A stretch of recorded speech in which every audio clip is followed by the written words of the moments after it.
Olhando para os Estados Unidos, a gente começa falando sobre as disputas de Donald Trump na justiça. O ex-presidente pagou uma fiança de 175 bilhões de dólares, que equivalem a quase 900 milhões de reais, num caso de fraude na Justiça Civil de Nova York. A fiança serviu como caução para evitar que Trump tivesse alguma propriedade apreendida pelas autoridades do estado. Inicialmente, o ex-presidente teria que pagar mais do que o dobro desse valor, mas os advogados argumentaram que era inviável. Em janeiro, Trump e os outros réus do caso foram condenados a pagar 464 bilhões de dólares. O juiz decidiu que eles inflacionaram o patrimônio do ex-presidente para conseguir empréstimos e benefícios fiscais. O Tribunal de Apelações de Nova York deve começar a julgar o recurso de Trump, nesse caso, em setembro.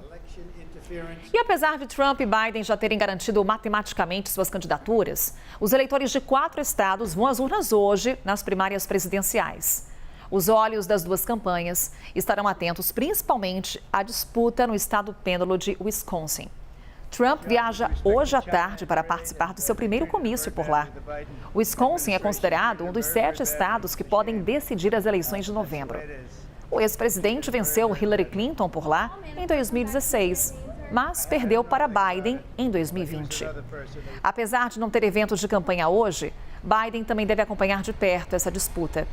A expectativa é de que o presidente enfrente, mais uma vez, um voto de protesto por causa da posição dos Estados Unidos na guerra em Gaza. Parte dos eleitores de Wisconsin não deve votar em nenhum candidato ao invés de Biden. A campanha democrata espera que essa manifestação não ultrapasse a casa dos 20 mil votos, porque essa foi a margem estreita pela qual Biden venceu no estado 4 anos atrás. Vamos falar sobre esses assuntos com Américo Martins. Américo, não sei nem por onde começar. Vamos aqui, vou começar de trás para frente, para a gente olhar um pouco sobre essas primárias que acontecem hoje. No caso de Wisconsin, qual é o cenário que espera Joe Biden nessa diferenciação com relação às últimas eleições? O que de fato pode pesar contra ele? E também o voto em estados que são democratas, como Nova York. Hoje, Nova York vai também às urnas, é um estado democrata. Porém, o quanto que esse voto de protesto pode atrapalhar o desempenho de Biden nessa corrida pela Casa Branca? Pois é, Carol, o voto de protesto é uma das grandes dores de cabeça do presidente Joe Biden. O principal ponto, obviamente, é com relação a jovens, gente mais liberal, da militância mais aguerrida, vamos dizer assim, do Partido Democrata, que vê com muita preocupação o que está acontecendo na faixa de Gaza e responsabiliza o presidente Joe Biden pelo sinal verde que ele deu, pelo menos no início desse conflito, para Israel, inclusive enviando muitos armamentos, munições que eles continuam enviando para o exército israelense até hoje. Então, ele tem sido criticado em muitos estados por onde passa, faz suas declarações públicas e é interrompido muitas vezes.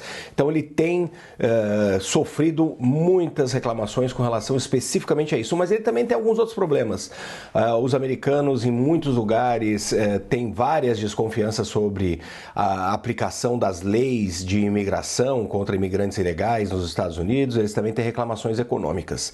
No Wisconsin, não vai ser tão forte como foi no estado do Michigan, os protestos que conseguiram 13% de todos os eleitores democratas votando sem compromisso com o candidato.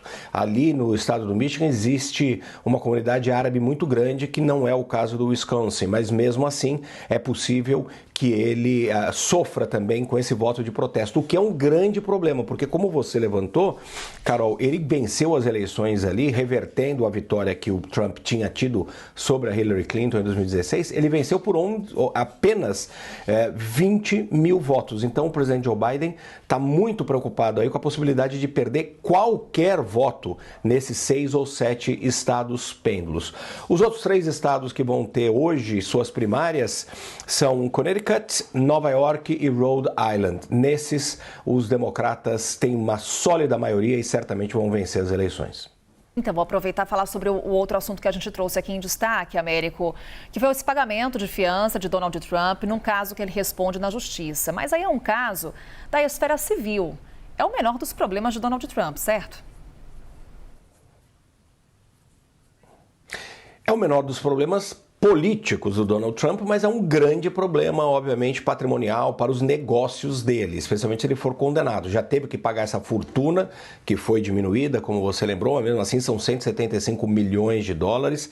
Esse processo continua, deve ser julgado ali por volta de setembro.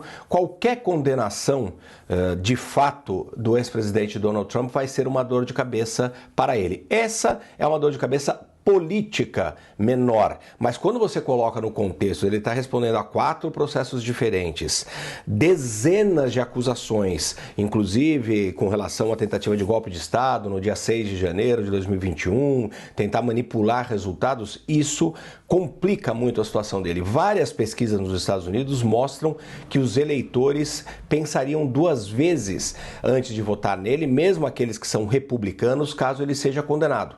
Essa condenação seria uma condenação civil, mas ela mostra uma coisa, né, Carol? Se ele de fato for condenado, uma falta de integridade do político. Um político que, se condenado, vai ficar marcado ali como uma pessoa que mentiu para ter benefícios fiscais e benefícios nos seus negócios. Lembrando, até aqui é apenas uma acusação e ele é inocente até prova em contrário. Mas isso mostra muito para os eleitores americanos quem é essa figura Donald Trump.